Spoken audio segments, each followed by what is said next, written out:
بسم اللہ الرحمن الرحیم۔ میں ہوں محمد علی ڈار اور یونیک آن لائن لیکچر میں بیٹا شعبہ اردو کی جانب سے آپ سے مخاطب ہوں۔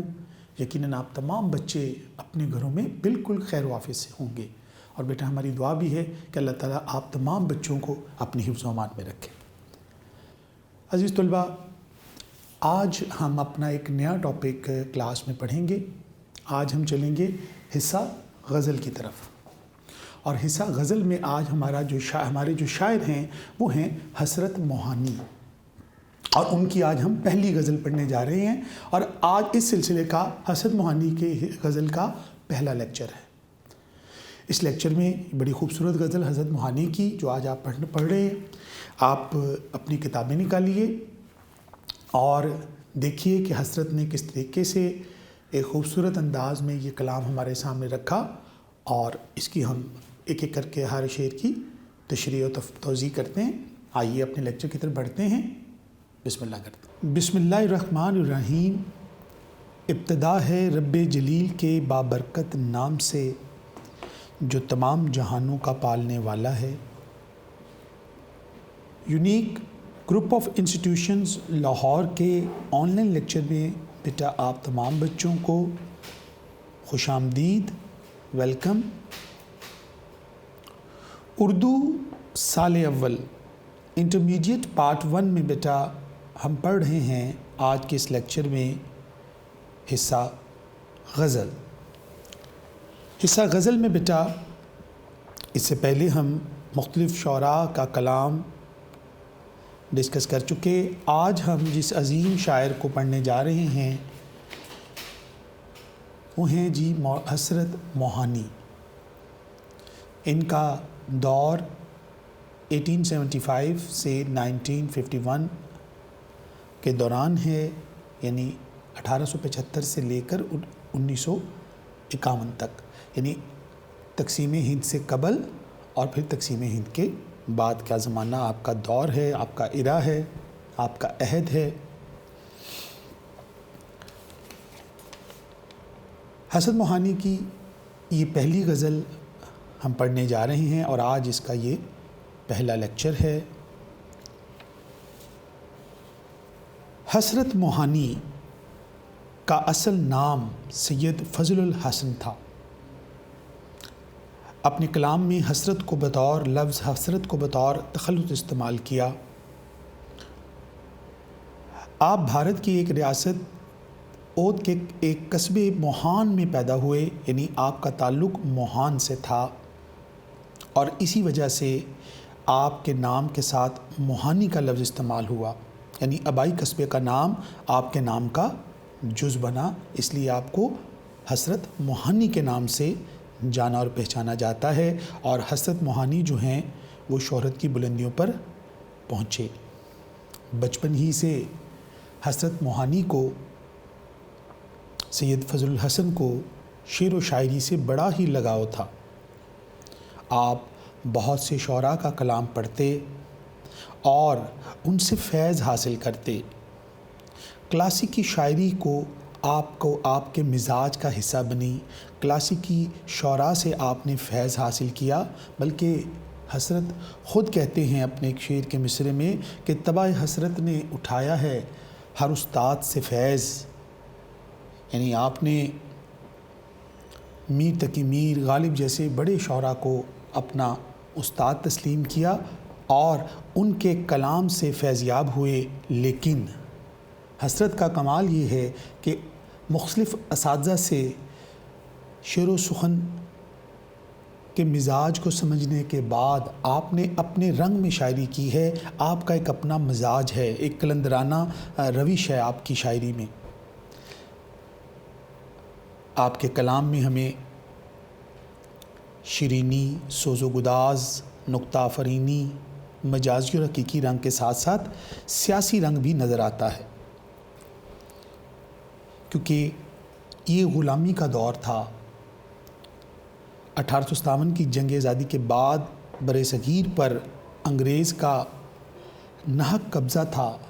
انگریزوں کی جال سازیوں سے یہاں کے لوگ جو تھے وہ آزادی کے لیے جد و جہد کر رہے تھے، تو آپ کے کلام میں داخلی کیفیات میں تو مجازی رنگ موجود تھا،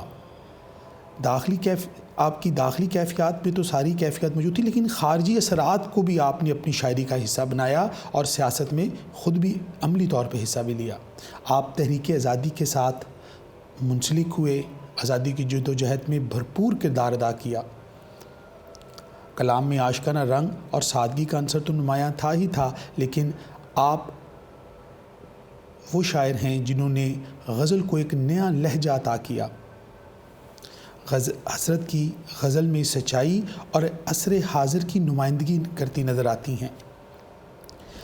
تحریک آزادی سے وابستہ رہے اور قید و بند کی جو صحبتیں تھیں وہ برداشت کی، یعنی آپ نے قید خانے میں جا کر چکی بھی پیسی، یعنی آٹا بھی پیسا، یعنی جو قید و بند کی صحبتیں ہوتی ہیں وہ برداشت کی، کیونکہ آپ آزادی کے لیے جد و جہد میں شامل تھے اور اسی جرم میں آپ کو جیل میں جانا پڑا، لیکن آپ نے ہر طرح کی تکلیفیں برداشت کی، لیکن آپ نے سچائی کا ساتھ نہ چھوڑا۔ یہی وجہ ہے کہ حسرت کو باغی شاعر بھی کہا جاتا ہے۔ حسرت نے اردو ادب میں جو قیمتی خزانہ ہمیں عطا کیا ہے وہ اردو ادب کے اندر بہت اہمیت اور مرتبہ رکھتا ہے۔ آپ کی کتابوں میں دیوان حسرت، شرح دیوان غالب، نکات سخن وہ سرمایہ سخن ہے جو اردو ادب کے لیے ہمیشہ ہی باعث فخر رہے گا۔ یہ غزل حسرت کی کلام کی سادگی اور مجازی رنگ میں ڈوبی ہوئی ہے۔ حسرت نے پوری غزل میں جو ردیف کے لفظ لے کر آئے ہیں، یاد آتے ہیں، یاد آتے ہیں، یاد آتے ہیں، پوری غزل میں اگر آپ دیکھیں تو 4 اشعار پر مشتمل یہ غزل ہے۔ یہ ان کا اعتراف ہے، محبوب کو نہ بھولنے کا اعتراف کر رہے ہیں پوری غزل کے اندر، اور اس کو خوبصورت انداز میں مختلف حوالوں سے اپنے دل کی، اپنے جذبات کی ترجمانی کرتے ہوئے حسرت کہتے ہیں۔ پہلا شعر بیٹا ہم دیکھتے ہیں۔ بھلاتا لاکھ ہوں لیکن برابر یاد آتے ہیں۔ زبان کی سادگی اور زبان پر دسترس میں حسرت کا کوئی ثانی نہیں ہے کہ بڑی سے بڑی بات کی بڑے ہی سادگی سے بیان کرتے ہیں، جیسا کہ شعر میں وہ پہلے شعر میں کہتے ہیں کہ بھلاتا لاکھ ہوں بھولنے کی لاکھ کوشش کرتا ہوں، لاکھ جتن کرتا ہوں، لیکن برابر ہوتے ہیں تواتر کے ساتھ، مسلسل، کنٹینیو یاد آتے ہیں۔ کون یاد آتا ہے؟ محبوب یاد آتا ہے۔ الہی ترک الفت پر، الہی اے میرے رب، ترک الفت پر، ترک الفت محبت کو ختم کرنا، تعلقات کو ختم کر دینا۔ الہی ترک الفت پر وہ کیوں کر یاد آتے ہیں؟ سوالیہ انداز ہے، خدا سے مخاطب ہیں حسرت۔ شعر کا مفہوم دیکھتے ہیں کہ حسرت کہتے ہیں کہ میں محبوب کو لاکھ بلاتا ہوں مگر وہ بہت یاد آتا ہے۔ اے اللہ، ترک محبت کے باوجود، ترک محبت کے تعلق کو ختم کرنا، ترک کر دینا، ختم کر دینا، تعلق منقطع کرنا، ترک محبت کے باوجود محبوب کیوں یاد آتا ہے؟ یہ سوال کر رہے ہیں شاعر اس شعر میں، یعنی اس شعر کے اندر حسرت نے استفہامی انداز اختیار کیا ہے، یعنی سوالیہ انداز اختیار کیا ہے۔ یہ شعر حسرت کا مجازی رنگ میں لکھی ہوئی یہ غزل، اور ویسے بھی حسرت کی جو شاعری ہے وہ غم دوراں اور غم جانا اور عصری حالات پر مبنی ہے۔ حسرت کے اشعار میں معاملات محبت کے ترجمان بھی ہیں اور زندگی کی تلخ حقیقتوں کے عکاس بھی ہیں۔ تو حسرت یہاں کہتے ہیں کہ اگر محبت کے رشتے میں محبت کرنے والے کو بہت سی تکلیفیں اور دکھ اٹھانے کے باوجود محبوب سے بے وفائی اور جدائی کا سامنا کرنا پڑتا ہے تو بالآخر وہ عشق و محبت اور دوستی ختم کرنے کا ارادہ کر لیتا ہے۔ سوال یہ ہے کہ ایسی کیفیت کیوں پیدا ہوتی ہے کہ شاعر کو ایسی کیا بات ہے، وہ کیا کشمکش ہے، وہ کیا الجھن ہے جو شاعر محبوب سے منہ موڑنے پر آمادہ ہو گیا۔ وہ محبوب جس کی محبت کے لیے وہ دنیا کا ہر دکھ اٹھانے کے لیے تیار تھا، دنیا کا ہر ظلم سہنے کے لیے تیار تھا، اپنے محبوب کی خاطر وہ زندگی کو قربان کرنے کے لیے آمادہ تھا۔ آخر ایسا کیا ہوا کہ یہ سارے معاملات جدائی کے راستے پر چلنے پر وہ آمادہ ہو گیا ہے؟ آخر ایسی کیا کشمکش پیدا ہو گئی ہے؟ تو گویا یہ شعر ایک کشمکش کا شعر ہے، اس میں کشمکش کی کیفیت ہے۔ شاعر متذبذب ہے، شاعر جو ہے وہ اپنے ارادے کے اوپر تھوڑا سا اس کو طے کر نہیں پا رہا کہ جو ارادہ وہ کر چکا ہے، وہ بے وفائی اور جدائی کا سامنا کرنا پڑنے کے لیے تیار ہو چکا ہے۔ محبت کا فیصلہ جس میں ترک تعلق کے تک نوبت جا پہنچی، تو حسد کا موقف بھی یہی ہے کہ ہم نے مجبور ہو کر محبوب کو بھولنے اور محبت ترک کرنے کا فیصلہ کیا ہے، چونکہ محبوب کو وفاداری کا پاس نہیں، اس لیے ہم بھی محبت کا لحاظ نہیں رکھیں گے اور ہم بھی آئندہ اس سے ملاقات یا تعلق نہیں رکھیں گے۔ اب یہاں حسرت نے محبوب کے سنگ دلانہ رویے سے دل برداشتہ ہو کر، محبوب کی بے رخی سے کے ہاتھوں تنگ آ کر، کیونکہ محبوب کو اپنے حسن جمال پر ناز ہے، وہ شاعر کے جذبات سے کی قدر نہیں کرتا جس کا رنج ہے شاعر کو، کہ محبوب جو ہے اس کی محبت کا جواب محبت سے نہیں دیتا، اس سے لا تعلقی برتتا ہے، اور یہی لا تعلقی جو ہے شاعر کے دل کو ایک نیا صدمہ دیتی ہے، شاعر کے دل کو ایک نئی چوٹ لگتی ہے، کیونکہ شاعر کو اپنی وفا پر بڑا ناز ہے لیکن محبوب اس کی وفاداری کا پاس نہیں کرتا۔ تو لہٰذا ایسے میں کیا ہوا کہ شاعر محبوب کے سنگ دلانہ رویے سے دل برداشتہ ہو جاتا ہے اور یہ فیصلہ کر لیتا ہے، اس کا ذہن یہ کہتا ہے اس کو کہ ایسے سنگ دل محبوب سے تعلق رکھنے کی ضرورت باقی نہیں رہتی، لہٰذا اس سے ملاقات نہیں کرنی، کیونکہ محبوب کو پاس وفا نہیں ہے۔ جیسا کہ مومن نے یہاں کہا، جب پاس وفا اسے ہمارا نہ رہا، ہم کو بھی خیال دوستی کا نہ رہا۔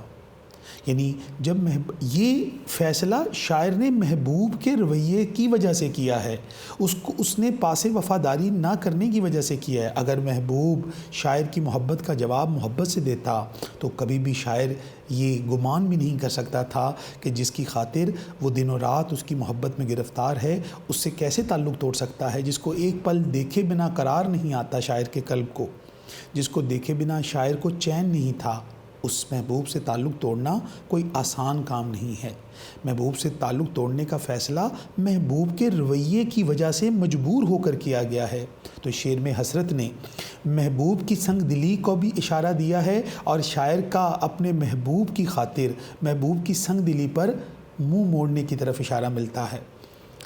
لہٰذا انسان محبوب سے ترک تعلق کا ارادہ تو کر لیتا ہے، یعنی شاعر محبوب سے ترک تعلق کا ارادہ تو کر لیتا ہے، لیکن اس کے ساتھ رشتہ توڑنا اتنا آسان نہیں ہے۔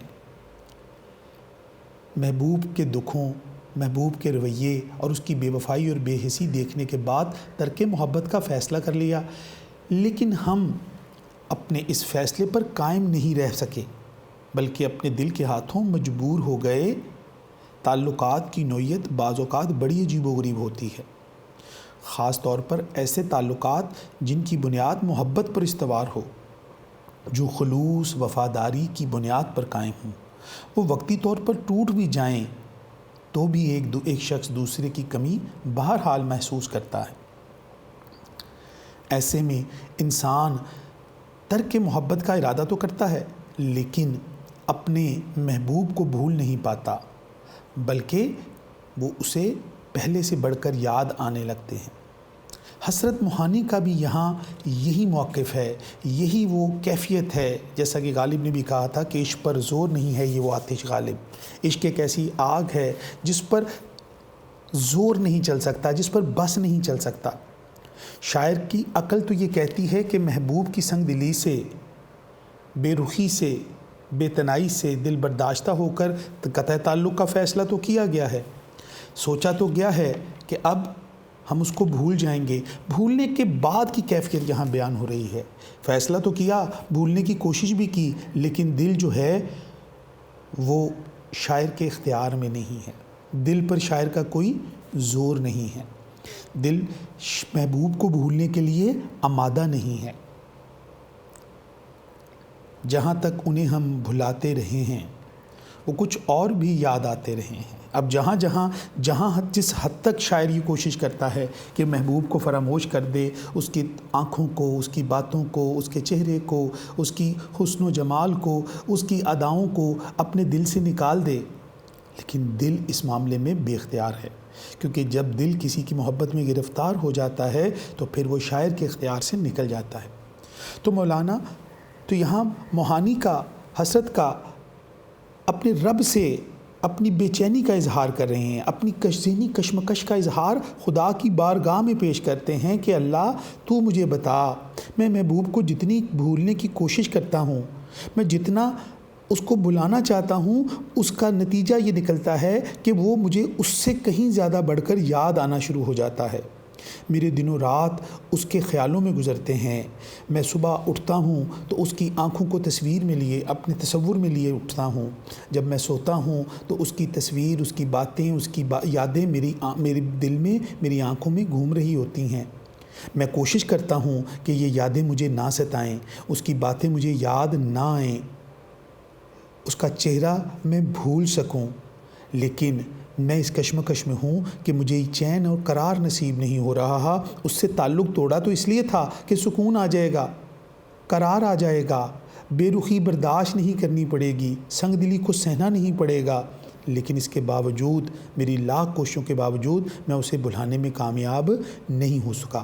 بلکہ صورتحال یہ ہے کہ ہم محبوب کو جتنا بھلانے کی کوشش کرتے ہیں وہ اتنی ہی شدت سے یاد آتا ہے۔ الطاف حسینی کا کہنا ہے، ہوتی نہیں قبول دعا ترک عشق کی، دل چاہتا نہ ہو تو زباں میں اثر کہاں۔ دل تو چاہتا نہیں ہے اس کو بھولنا، دل تو اس کو بھولنے پر آمادہ ہی نہیں ہے، تو پھر زبان سے جتنی مرتبہ مرضی انسان کہہ لے کہ میں تجھے بھولنا چاہتا ہوں، محبوب کو بھولنا آسان بات نہیں ہے۔ دل اور عقل کی جنگ میں فتح ہمیشہ دل کی ہوتی ہے۔ عقل تو یہ کہتی ہے کہ محبوب کی بے وفائی، سنگ دلی، بے رخی کا تقاضا یہ ہے کہ اس سے بات کرنا چھوڑ دی جائے، اس سے تعلق کو منقطع کر لیا جائے، لیکن دل جو ہے اس تعلق کو توڑنے کے لیے آمادہ ہوتا نظر نہیں آتا، اور یہی کیفیت وہ خدا کی بارگاہ میں پیش کرتے ہیں کہ ہم محبوب کو بلانا چاہتے ہیں، اس سے محبت کا رشتہ ختم کرنا چاہتے ہیں، لیکن دل کے ہاتھوں مجبور ہو گئے ہیں۔ میری بے چینی، بے قراری کا سبب یہی ہے کہ اس کی یادیں مجھے ستاتی ہیں۔ میرے دل کے فیصلے عقل کے تابع نہیں ہوتے، یعنی جو عقل جو ہوتی ہے وہ اور طرح کے فیصلے کرتی ہے، جبکہ دل جو ہے ان عقل کے فیصلوں کی تائید نہیں کرتا، اس کی حمایت نہیں کرتا۔ اس قدر بھی کوئی ستاتا ہے، کوئی اتنا بھی یاد آتا ہے۔ اور یہاں پر وہ نہیں بھولتا، ناسک کا جو شعر بڑا خوبصورت شعر کہ وہ نہیں بھولتا جہاں جاؤں، ہائے میں کیا کروں کہاں جاؤں۔ یعنی اس کو بھولنا، محبوب کی یادوں کو فراموش کر دینا، یہ محبت کرنے والوں کے اختیار میں نہیں رہتا۔ جب انسان محبت کے معاملات میں گرفتار ہو جاتا ہے، عشق کی وادی میں قدم رکھ دیتا ہے، پھر اس کا دل جس طرح چاہتا ہے ویسے سب کچھ ہوتا ہے۔ شاعر کی اپنی مرضی اس کے دل پر باقی نہیں رہتی۔ عقل نے تو اس کو بڑے راستے دکھائے تھے، بڑی سوچیں دی تھی، اس کو بڑے تصورات دیے تھے کہ ٹھیک ہے اگر یہ محبوب بے رخی برتتا ہے تو تم بھی اس سے تعلق توڑ دو، تمہاری سچی محبت ہے، وہ تمہاری سچی محبت کی قدر نہیں کرتا، کبھی نہ کبھی تو کرے گا۔ لیکن دل اس بات کے لیے تیار نہیں ہے، کیونکہ جس محبوب کو دیکھے بنا قرار نہیں تھا، جس محبوب کی باتوں کو سن کر شاعر کے دل کو قرار ملتا تھا، وہ ساری کیفیات کو ختم کرنا شاعر کے بس کی بات نہیں ہے، اور وہ اسی کیفیت میں اپنے رب سے مخاطب ہے اور التجا کرتا ہے کہ اللہ تو ہی مجھے کوئی راستہ دکھا، تو ہی کوئی مجھے روشنی دکھا کہ میں اس کو فراموش کر سکوں، اس کو بھول سکوں۔ کیونکہ محبوب کی جو محبت ہے وہ شاعر کو اس کے دل کو اپنی محبت میں اس طرح گرفتار کیے ہوئے ہے کہ اس کو رہائی نہیں مل رہی، اس سے وہ خلاصی نہیں مل رہی، اس سے چھٹکارا نہیں مل رہا۔ وہ چاہتا تو ہے کہ اس میں سے نکل جائے، عقل کہتی ہے کہ ایسے سنگ دل محبوب سے قطع تعلق ہی بہتر ہے۔ شاعر نے محبوب کو بہت طریقوں سے منانے کی، اب محبت پر مائل با کرم کرنے کی کوشش کی ہے، لیکن محبوب پر ان باتوں کا اثر نہیں ہوتا، اور یہی وہ کیفیات ہیں جو شاعر کو اس مقام پر لے جاتی ہیں کہ وہ قطع تعلق کے بارے میں سوچنا شروع کرتا ہے۔ اس کا ذہن، اس کی عقل اس کو اس بات پر راغب کرتی ہے کہ ایسے سنگ دل محبوب سے تعلق منقطع کر لیا جائے۔ تو حسرت نے بھی یہاں یہی مضمون باندھا ہے، یہی کیفیت ہمارے سامنے رکھی ہے کہ محبوب سے ترک تعلق جو ہے کرنے کا ارادہ کر لیا گیا ہے، اور اب تعلق تو ارادے کی حد تک قائم ہے، لیکن دل جو ہے اس کی یادوں میں گرفتار ہے، اس کی محبت کے اندر گرفتار ہے۔ وہ ساری کوششیں رائیگاں چلی گئی ہیں، اور اب وہ اس کشمکش کے اندر مبتلا ہونے کے بعد وہ اپنے فیصلے کے اوپر جو ہے اس کو بڑی ایک بے قراری سی پیدا کر دی ہے۔ اس فیصلے نے شاعر کی زندگی کے جو شب و روز جس طرح گزر رہے تھے اب اس طرح نہیں گزر رہے۔ اب اس کا تو خیال تھا کہ ان ترک تعلق کے بعد زندگی میں کچھ اور سکون آ جائے گا، آرام آ جائے گا، لیکن یہاں تو معاملہ ہی کچھ الٹ ہو گیا ہے۔ اب تو محبوب کی یادیں جو ہیں وہ جانے کا نام ہی نہیں لیتی۔ اب تو عدم کا جو شعر ہے یہاں بڑے خوبصورت کہ روز کہتا ہوں بھول جاؤں اسے، روز کہتا ہوں بھول جاؤں اسے، روز یہ بات بھول جاتا ہوں۔ یعنی روزانہ یہ فیصلہ کیا جاتا ہے کہ میں اس کو بھول جاؤں، تو روزانہ یہ فیصلہ کیا جاتا ہے کہ اس سے تعلق کو منقطع کر لوں، اور روز یہ بات وہ خود بھول جاتا ہے اور اس کو یاد کرنا شروع کر دیتا ہے۔ تو بیٹا یہ تھا ہمارا شعر نمبر 1، اس کو آپ نے دیکھنا ہے۔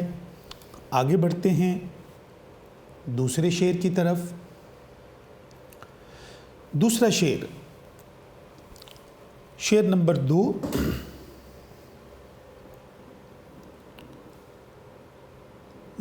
نہ چھیڑ اے ہم نشیں، نہ چھیڑ نہ تذکرہ کر نہ ذکر کر۔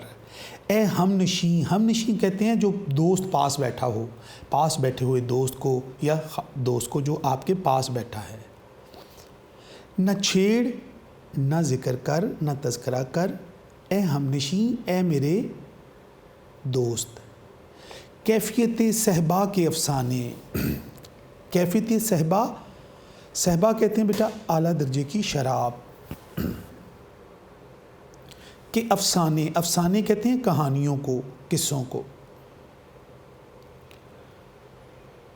میننگ دیکھ لیجئے، نہ چھیڑ اے ہم نشیں، اے میرے ہم نشیں تم ذکر نہ کرو کیفیت صحبا کا، اس کیفیت کا، اس حالت کا جو اعلیٰ درجے کی شراب پینے والے کی بات ہو رہی ہے۔ صحبا کی شراب، صحبا شراب کو کہتے ہیں، اس کے افسانے، اس کی کہانیاں، اس کے قصے نہ چھیڑو۔ شراب بے خودی، بے خودی ہوتی ہے خود سے بیگانہ ہو جانا، مستی کی کیفیت سے دوچار ہونے کی کیفیت۔ شراب بے خودی کے مجھ کو ساغر یاد آتے ہیں، ساغر یاد آتے ہیں یعنی شراب کا پیالہ یا جام یاد آتا ہے۔ شراب بے خودی کے مجھ کو ساغر یاد آتے ہیں۔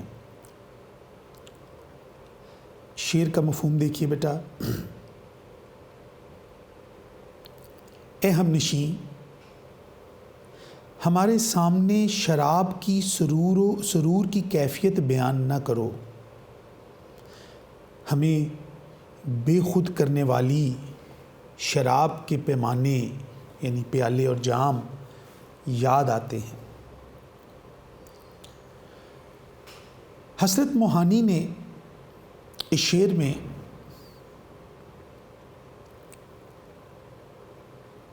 اپنے ماضی کی طرف جھانک رہے ہیں، اور کسی دوست، ان کا کوئی پرانا دوست ان کے پاس آ کر بیٹھا ہے، اور ظاہری بات ہے جب پرانے دوست ملتے ہیں تو پرانے قصے کہانیاں تو چھڑا ہی کرتے ہیں۔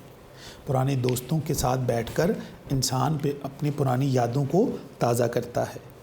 اب یہاں حسرت موہانی کے کوئی دوست ان کے قریب بیٹھے ہیں، اور انہوں نے آ کر حسرت کے سامنے پرانے قصے چھیڑ دیے ہیں، پرانا دور کی باتیں چھیڑ دی ہیں۔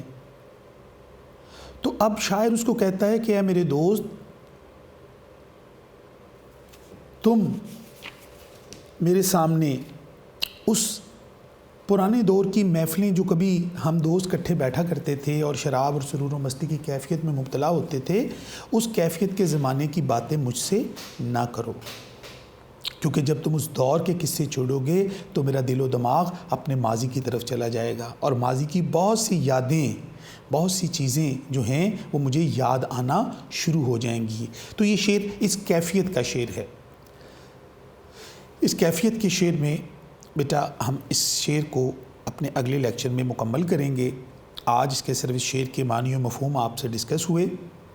ان اشعار کو جہاں تک ہم نے پہلا شعر تیار کیا، اس کا دوسرے شعر کے ہم نے معنی اور مفہوم دیکھا، اس کو یہاں تک رکھیے۔